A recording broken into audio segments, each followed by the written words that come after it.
अस्सलामुअलैकुम dear student, आज की इम्पोर्टेंट वीडियो में हम फार्माकोलॉजी के एमसीक्यूज डिस्कस करेंगे। और फार्माकोलॉजी के एमसीक्यूज में आज हम जिस यूनिट के एमसीक्यूज डिस्कस करने जा रहे हैं तो उसका नेम है एंटी फंगल ड्रग्स। ये एक इंतहाई इम्पोर्टेंट एमसीक्यूज हैं क्योंकि ये आप ही की कोर्स के यूनिट से लिए गए हैं और आने वाले एग्जाम में ये आपके लिए इंतहाई हेल्पफुल होंगे। इस यूनिट के एमसीक्यूज को हमने दो पार्ट में डिवाइड किया है। पार्ट फर्स्ट के एमसीक्यूज ऑलरेडी मेरे चैनल पे मौजूद हैं। इस वीडियो में हम पार्ट सेकेंड मतलब रिमेनिंग एमसीक्यूज डिस्कस करेंगे। तो पार्ट फर्स्ट के एमसीक्यूज आप मेरे चैनल पे देख सकते हैं। एंटी फंगल एमसीक्यूज बाय फरमान का नाम जब आप यूट्यूब पे देंगे तो वो एमसीक्यूज आपके पास आ जाएंगे। तो अभी हम स्टार्ट कर लेते हैं पार्ट टू के एमसीक्यूज। लेकिन एमसीक्यूज स्टार्ट करने से पहले आप लोगों से रिक्वेस्ट है कि अगर आप लोगों ने मेरे चैनल सब्सक्राइब नहीं किया तो प्लीज़ आप मेरे चैनल को सब्सक्राइब करें और बेल आइकन प्रेस करें ताकि हर आने वाली वीडियो आपको मिल सके। वीडियो के डिस्क्रिप्शन में हमने अपने इंस्टाग्राम का लिंक दिया है जिसके थ्रू आप हमसे कांटेक्ट कर सकते हैं। तो अभी हम स्टार्ट कर लेते हैं एमसीक्यूज को। फर्स्ट एमसीक्यूज हमारे पास है कि the selective fungicidal drug disrupt fungal cell membrane by binding to ergosterol leading to leakage of intracellular ion and macromolecule are के वो ड्रग जो एर्गोस्टिरोल के साथ बाइंड होकर सेल मेम्ब्रेन को डैमेज करते हैं फंजाई की, तो वो कौन से ड्रग हैं? तो फर्स्ट नंबर एमसीक्यूज का करेक्ट ऑप्शन है एम्फोटेरिसिन बी कि ये ड्रग हमारे पास क्या है, ये एर्गोस्टिरोल बाइंडिंग ड्रग है हमारे पास। सेकेंड नंबर एमसीक्यूज है कि amphotericin B is use for treatment of. Amphotericin B हमारे पास ड्रग किस जो है डिजीज में यूज होते हैं? इंटेस्टिनल कैंडिडाइसिस में, टॉपिकल कैंडिडेसी में हम यूज़ करते हैं, फेब्राइल न्यूट्रोपीनिया में, लेशमीनियासिस में हम इसको यूज़ कर सकते हैं। तो करेक्ट ऑप्शन हमारे पास क्या है? ई ऑप्शन कि ये हमारे पास इन तमाम जो है क्या है कंडीशन में हम एम्फोटेरिसिन बी को यूज़ करते हैं। अब एमसीक्यूज में एक ही आपके पास आ सकता है, जिस तरह लेशमीनियासिस आ गया या फेब्राइल न्यूट्रोपीनिया आ गया तो फिर आपको वहाँ पे पता होना चाहिए।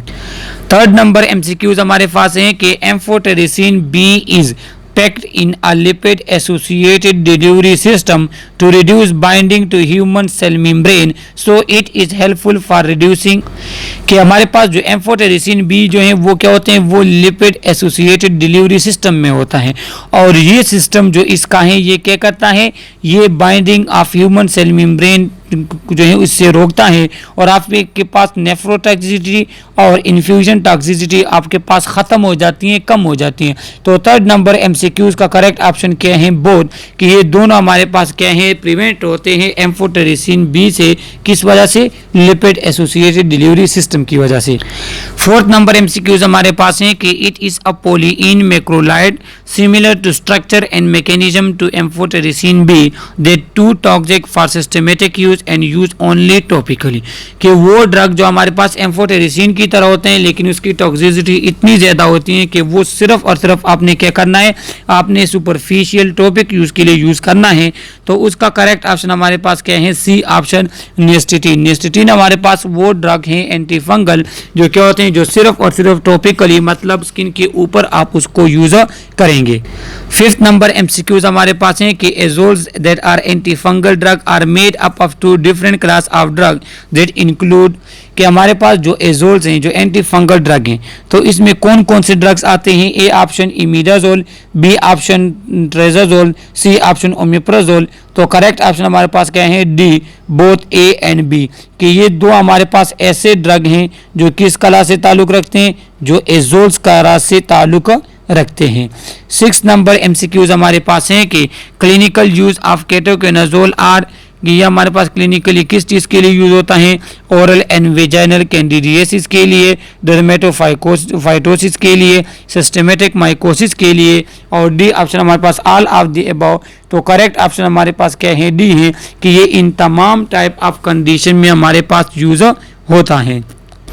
7 नंबर एमसीक्यूज हैं कि adverse effects of ketoconazole include. Ketoconazole के एडवर्स इफेक्ट कौन कौन से हैं? ए ऑप्शन हेपेटोटॉक्सिक, ये लिवर टॉक्सिसिटी काज करते हैं, सही है। B option menstrual irregularity, loss of libido, D gynaecomastia in male. तो करेक्ट ऑप्शन हमारे पास क्या है, E all of the above, कि वो तमाम एडवर्स इफेक्ट हैं दैट रिलेट टू कीटोकोनाजोल। तो एक इम्पोर्टेंट बात मैं आपको बता दूं कि इसमें से एक एडवर्स इफेक्ट भी वो आपके पास ले सकते हैं कि ये किस ड्रग का हमारे पास क्या है एडवर्स इफेक्ट है, तो तब आपको क्या है पता होना चाहिए। 8 नंबर एमसीक्यूज पे आ जाते हैं कि fluconazole are safely given in patient receiving bone marrow transplant has a half life, कि जो हमारे पास पेशेंट जिसने बोन मैरो ट्रांसप्लांट किया होता है ताकि आपके पास फंगल इन्फेक्शन कम से कम हो, तो वहाँ पे जो हमारे पास फ्लूकोकोनाजोल यूज़ होता है तो इसका हाफ लाइफ क्या है, इसका हाफ लाइफ 25 to 30 हार्स इसका हाफ लाइफ है। तो ये आप एमसीक्यूज के लिए याद रख लें। इसमें 2 एमसीक्यूज हैं, एक फ्लूकोकोनाजोल की हाफ लाइफ है आपके पास, सही है। दूसरा क्या है कि ये हमारे पास बोन मैरो ट्रांसप्लांट वाले पेशेंट जो है वो फ्लूकोकोनाजोल को यूज़ करते हैं। 9 नंबर एमसीक्यूज हमारे पास हैं कि terbinafine are effective for the treatment of onychomycosis, blank for fingernail infection and blank for toenail infection, कि जो हमारे पास टर्बिनाफाइन हमारे पास क्या है एंटी फंगल ड्रग है। तो ये फिंगल नेल्स के लिए कितने टाइम के लिए यूज़ होते हैं और टो नेल के लिए कितने, 6 वीक के लिए आपने फिंगर नेल के लिए यूज़ करना होगा, 12 वीक के लिए हमारे पास टो नेल के लिए यूज़ होते हैं।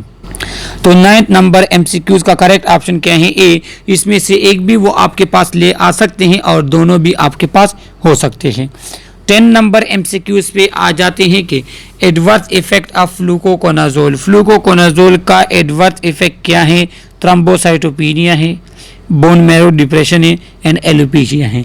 अब ये 2 तो हमें इसलिए समझ आते हैं क्योंकि ये हमारे पास जिनका बोन मैरो ट्रांसप्लांट हुआ होता है वहाँ पे यूज़ होते हैं, तो वहाँ पे इनका यूज़ भी है, लेकिन वहाँ पे ये जो है प्रॉब्लम भी क्रिएट कर सकते हैं। इसी के साथ ये एलोपेशिया हेयर फॉल भी करता है। तो करेक्ट ऑप्शन हमारे पास क्या है, D all of the above, कि ये तमाम हमारे पास क्या है, ये तमाम हमारे पास फ्लूकोकोनाजोल के क्या है एडवर्स इफेक्ट हैं। 11 नंबर एमसीक्यूज पे आ जाते हैं कि caspofungin inhibit the synthesis of fungal cell wall leading to lysis and cell death and elimination is nearly equal between the urinary and faecal route has a half life of, कि जो हमारे पास कैस्पोफंजीन है ये क्या करता है, ये सेल वॉल की इनहिबिशन करता है, ये एक एमसीक्यूज हुआ। दूसरा ये है कि इसके एलिमिनेशन यूरिनरी और फीकल रूट दोनों के तो सेम होती है, सेकेंड एमसीक्यूज। और जो सही एमसीक्यूज हमारे पास है वो ये है कि इसका हाफ लाइफ क्या है, 9 to 11 हीयर हार्स जो है ये हमारे पास कैस्पोफंजीन का हाफ लाइफ है। 12 नंबर एमसीक्यूज हमारे पास हैं कि griseofulvin used in to treat dermatophytes infection inhibit use against fungal infection by inhibiting, ये हमारे पास क्या है कि ये फंगल इन्फेक्शन के खिलाफ यूज़ होता है और ये क्या करता है, ये फंगस के माइटोसिस को स्टॉप कर लेते हैं। जब माइटोसिस नहीं होगी तो इसमें ग्रोथ जो है वो आपके पास नहीं होगी। तो 12 नंबर एमसीक्यूज का करेक्ट ऑप्शन हमारे पास है ए। 13 नंबर एमसीक्यूज है कि न्यूक्लिक एसिड सिंथेसिस इनहिबिटर, अब वो ड्रग जो फंगस सेल के न्यूक्लिक एसिड सिंथेसिस को इनहिबिट करते हैं वो हमारे पास क्या है, फ्लूसाइटोसिन। फ्लूसाइटोसिन हमारे पास वो एंटी फंगल ड्रग है जो न्यूक्लिक एसिड सिंथेसिस को इनहिबिट करते हैं। तो ये भी आप एमसीक्यू याद रखें क्योंकि ये भी इंतहाई इंपॉर्टेंट है। 14 नंबर एमसीक्यूज हमारे पास हैं कि वो जो माइटोटिक स्पिंडल और फंगल माइटासिस को इनहिबिट करते हैं तो वो ग्राइसोफेल्विन भी जो हमारे पास उसमें आता है। तो 14 नंबर एमसीक्यूज जो है वो हमारे पास आपको पता होना चाहिए कि ये माइटोटिक स्पिंडल और फंगल माइटासिस को इनहिबिट करते हैं। तो ये हमारे पास जो है क्या है एंटी फंगल ड्रग्स का पार्ट 2 एमसीक्यूज थे। तो इसी तरह बाकी लेक्चर जो है वो आपको मेरे चैनल पे देख सकते हैं। कोई भी क्वेश्चन हो आप थ्रू कमेंट हमसे पूछ सकते हैं। Okay, thank you.